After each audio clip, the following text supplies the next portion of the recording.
అంటే ఇంకో question sir, IPC sections. So ఈ ఐపీసీ అనేది జూలై 1 నుంచి వెళ్ళిపోతుందని మీరు కూడా ఇంతకుముందు కనడం జరిగింది. సో వెళ్ళిపోయి బిఎన్ఎస్ సో రావడం జరుగుతుంది. సో ఎందుకు తీయాల్సి వస్తుంది, ఎందుకు తీస్తున్నారు, అసలు బిఎన్ఎస్ అనేది ఎందుకు వచ్చింది అసలు? రైట్ అండి, మంచి క్వశ్చన్ అడిగారు శివ. ఎందుకంటే తెలుగులోనే మొట్టమొదట మనం చెప్తున్నాం, ఓపెన్ చెప్తున్నాం, మీ ఛానల్ ద్వారా నేను బిఎన్ఎస్ గురించి చెప్తున్నాను. ఓకే. అయితే ఏంటంటే బిఎన్ఎస్ అనేది భారత న్యాయ సంహిత 2023 చట్టం. ఓకే. అది ఈసారి మనం చెప్దాం, నెక్స్ట్ వీక్లో నేను గజెట్ తీసుకొస్తా, దాని గురించి సెక్షన్స్ మనం ఎక్స్ప్లెయిన్ చేయాలి. ఇది మాత్రం ఇంట్రడక్షన్ మాత్రం. ఓకే. ఐపీసీ ఏంటంటే ఇండియన్ పీనల్ కోడ్ అనేది లార్డ్ మెకాలే బ్రిటిష్ వాళ్ళు సంబంధించిన చట్టాలు. ఓకే. అవన్నీ కూడా బ్రిటిష్ వాళ్ళు వాళ్ళకి అనుకూలంగా రాసుకున్నారు. సుమారు 500 చిల్లర చట్టాలు వాళ్ళకి సంబంధించిన సెక్షన్స్ ఉంటాయి. అవి ఆ రోజుల్లో దేశద్రోహ నేరం అని ఇందాక మీకు మనం అనుకున్నాం 497 అని, ఇలా కొన్ని సెక్షన్స్ ఉన్నాయి. సో ఈ సెక్షన్స్ అన్నీ కూడా దాంట్లో అప్పట్లో ఉండేవి. తర్వాత కాలక్రమేణా అది కొన్ని అమెండ్మెంట్ అయ్యింది, అది జరిగింది. అయితే ఇప్పుడున్న వాతావరణానికి అది కష్టం అవుతుంది. ప్లస్ ఇంకొకటి, సుప్రీంకోర్టు వారు ఇచ్చిన కొన్ని జడ్జిమెంట్లో కొన్ని సెక్షన్స్ ఎగిరిపోయినాయి. ఓకే. కొత్త సెక్షన్స్ ఇంపోజ్ చేయాల్సి వస్తుంది.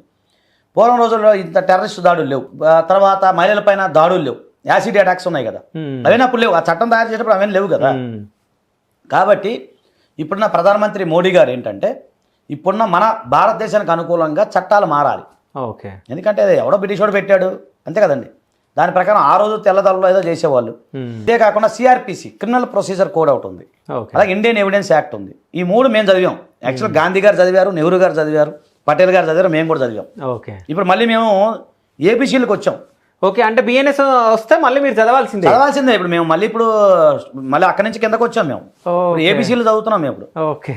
పోలీసు వారు అంతా అక్కడ పోలీసు వారు కూడా ఇప్పుడు అదే బాధపడుతున్నారు. వాళ్ళు కూడా ఐపీసీ వెళ్ళిపోద్ది కదా, జూలై 1 నుంచి వెళ్ళిపోతుంది. సో ఇది వచ్చేసరికి మీకు 2023 డిసెంబర్ 25 నాడు పార్లమెంటు ఉభయ సభల్లో ప్రధానమంత్రి మోడీ గారి సమక్షంలో రాష్ట్రపతి గారు దీన్ని ఆమోద ముద్ర వేయడం జరిగింది. అది ఇంప్లిమెంట్ వచ్చేసరికి మనకి జూలై 1, 2024 నుంచి మీకు ఇంప్లిమెంటేషన్ అవుతుంది. ఇప్పటి నుంచి మనం ఏం చేయాలంటే ఐపీసీ అన్న పదం మర్చిపోవాలి.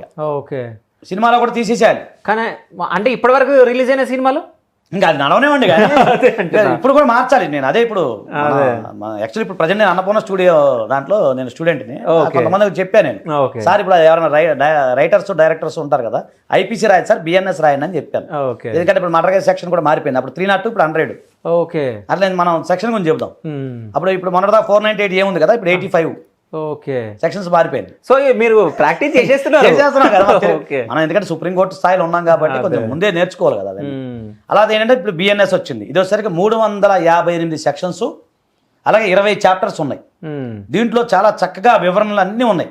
ఇప్పుడు మీకు ఐపీసీలో కుక్క గరిసింది అనుకోండి, ఒక వ్యక్తికి కుక్క గరిస్తే అతను ఎవరి మీద కేసు పెట్టాలి, అది లేదు ఐపీసీలో. ఓకే. మీకు బిఎన్ఎస్లో వచ్చేసరికి సెక్షన్ 291 కింద ఏంటి, కుక్క కరిసింది అనుకో, దాని యజమానికి 6 నెలల వరకు జైలు శిక్ష ఉంటుంది. అలాగే ఫుడ్ అడల్టరేషన్ జరిగితే 6 నెలల వరకు జైలు శిక్ష ఉంది. ఓకే. ఇలాంటి కొన్ని కొత్త సెక్షన్స్ వచ్చినాయి. అర్థమైంది సార్, కొత్త సెక్షన్స్ వచ్చినాయి. చట్టాలు కూడా చాలా కఠినంగా ఉన్నాయి, శిక్షలు కూడా కఠినంగా ఉన్నాయి. ఓకే. చాలా కఠినంగా ఉన్నాయి. సో యాసిడ్ దాడులకి చాలా కఠినం ఉంది. ఓకే. అట్లా ఇవన్నీ కూడా చాలా అమెండ్మెంట్ అయింది. తర్వాత ఇంకోటి, ఇప్పుడు మనం బిఎన్ఎస్ అనే మాట్లాడుకోవాలి. ఒకటి భారత న్యాయ సంహిత ఐపీసీ ప్లేస్లో, సిఆర్పిసి ప్లేస్లో వచ్చేసరికి భారతీయ నాగరిక సురక్షా సంహిత. ఇప్పుడు నోరు తిరగదండి, బైహార్ట్ చేసుకోవాలి. తర్వాత ఇండియన్ ఎవిడెన్స్ యాక్ట్ విషయంలో భారతీయ సాక్ష్య అధినయం 2023 యాక్ట్. సో ఇవి 3 వస్తున్నాయి అన్నమాట. ఇప్పుడు పాత అన్ని పుస్తకాలన్నీ తీసి మేము పడేసుకోవాలి, మిఠాయికి ఇచ్చేసుకోవాలి, మిఠాయికి పీసి మిఠాయికి పడేయాలి, మళ్ళీ కొత్త పుస్తకాలు కొనుక్కోవాలి, మళ్ళీ చదవాలి. ఇవన్నీ ప్రతి సెక్షన్ చదవాలి. నేను అందుకనే డిసెంబర్ నుంచి మనం మీకు చెప్పే కదా, అప్పటి నుంచి కూడా దీని అయితే ఈ 420 అవన్నీ చేంజ్ అయిపోతాయి, అన్ని మారిపోతాయి, సెక్షన్స్ మారిపోతాయి.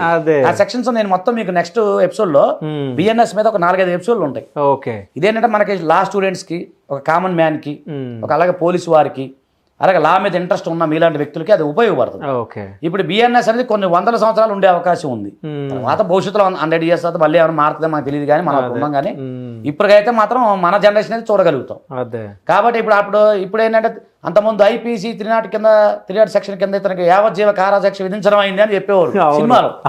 ఇప్పుడు ఐపీసీ తీసేసి బిఎన్ఎస్ 100 కింద ఇతనికి యావజ్జీవ కారాగార శిక్ష మరణశిక్ష విధించడం అయినది అని కానీ రాయాలి. నిజం చెప్పాలంటే పలకడానికి మనకు అలవాటు అయ్యో మరి ఐపీసీ బాగనిపిస్తుంది, ఐపీసీ అంటే, మనం ఇంగ్లీష్ చదువులు చదివాం కాబట్టి అది అదే తెలుగులో మాట్లాడాలంటే చాలా కష్టం అవుతుంది. ఇప్పుడు రైలు ఉందనుకో, రైలు తెలుగులో ఏమంటుంది, దోమ సెకండ్ వాహనం అనాలి. సరే ఇంకో విషయం ఏంటంటే ఇప్పుడు బిఎన్ఎస్ అనేది ఓన్లీ మన తెలుగు వాళ్ళకి కాదు కదా, అందరికి కాదు. మొత్తం దేశవ్యాప్తం కాశ్మీర్ నుంచి కన్యాకుమారి, ఓకే కాశ్మీర్ నుంచి కన్యాకుమారి వరకు. ఒక్కసారి బిఎన్ఎస్ అంటే ఏంటో చెప్పండి.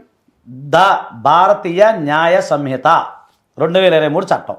ఓకే కొంచెం నోరు తిరగదు, నోరు తిరగదు. అది ఇంకోటి సంస్కృతం. ఎక్కువ నాకు మన తెలుగు పదాల్లాగానే అనిపిస్తున్నాయి. సంస్కృతం అదంతా. అదే సంస్కృతం. తర్వాత భారతీయ న్యాయ సురక్షా సంహిత ఓకే. సిఆర్పిసి. మ్మ్. తర్వాత భారతీయ సాక్ష్య అధినియం. ఓకే. అది కొంచెం చదవాలి, లేకుండా బయట అదే, తెచ్చా. నేను కూడా ప్రాక్టీస్ చేస్తాను. అదేంటంటే తర్వాత అలవాటు అయిపోద్ది మనకేంటంటే ఇప్పుడు వరకు ఇంగ్లీష్ వర్డ్స్ ఈజీ ఉంటాయి కదా. ఓకే. ఐపీసీ సిఆర్పిసి అనేది అలా అలవాటు అయిపోయింది మన మైండ్. అదే. మ్మ్. ఇప్పుడు పుట్టే పిల్లలకి ఇది ఈజీగా ఉంటుంది, ఎందుకంటే వాళ్ళ మైండ్ ఇదే అలవాటు అయింది కాబట్టి. అవును జనరేషన్ ఎట్లాగో చేంజ్ చేంజ్ అవుతాయి, చట్టాలు చేంజ్ అయ్యాయి, ఇంకా మరిన్ని చట్టాలు కూడా వస్తున్నాయండి. ఓకే. మోడీ గారు చక్కగా చాలా చేస్తూ ఉన్నారు. సో ఇది ఏంటంటే ఇప్పటి నుంచి నేను ఏమన్నానంటే మనం మంచిగా ఈ బిఎన్ఎస్ మీద, ఈ సురక్షా సంహిత మీద, ఇండియన్ ఎవిడెన్స్ అది చెప్పే కదా, భారతీయ సాక్ష్య సంహిత మీద మనకు మంచి ఎపిసోడ్ పెడతాం. అందరూ చేద్దాం ఎందుకంటే ఇది కొత్త టాపిక్, అందరూ నేర్చుకోవాల్సిన టాపిక్, తెలియాలి. సో ఇప్పుడు కూడా నేను మీతో ఇంటర్వ్యూ చేసినందుకు హ్యాపీగా ఫీల్ అవుతున్నా. నేను ఒకటి కొత్తది నేర్చుకున్నాను. సో ఐపీఎస్ అనేది ఇక్కడ నుంచి ఉండదు, జూన్ నుంచి. అదే బిఎన్ఎస్ గురించి ఇంకా రాలా. ఓకే. మన ఛానల్, మాది లా మీడియా ఛానల్ ఉంది, దాంట్లో పెట్టాం ఫస్ట్. ఓకే. సెకండ్ మీదే. అదే అంటే చాలా మందికి తెలియదు ఇది ఐపీసీ నుంచి బిఎన్ఎస్ కాబోతుందని చెప్పి. చాలా మంది తెలియదు అసలు.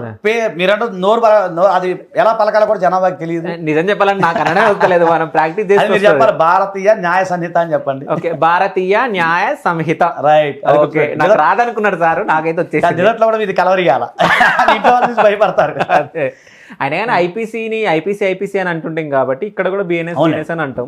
అది ఇండియా అనేది లేదుగా ఇప్పుడు భారతదేశంలో. ఇండియా అనే పదం తీసేశారు కదండి. ఇప్పుడు భారతీయమనే అనాలి మనం, భారతీయులు మాత్రం, ఇండియన్స్ కాదు, వీఆర్ నాట్ ఇండియన్స్. అదే ఇండియన్ అనేది చేంజ్ చేసి అవును తీసేశారు. మనం ఇప్పుడు ప్రజలు భారతీయులు మాత్రం.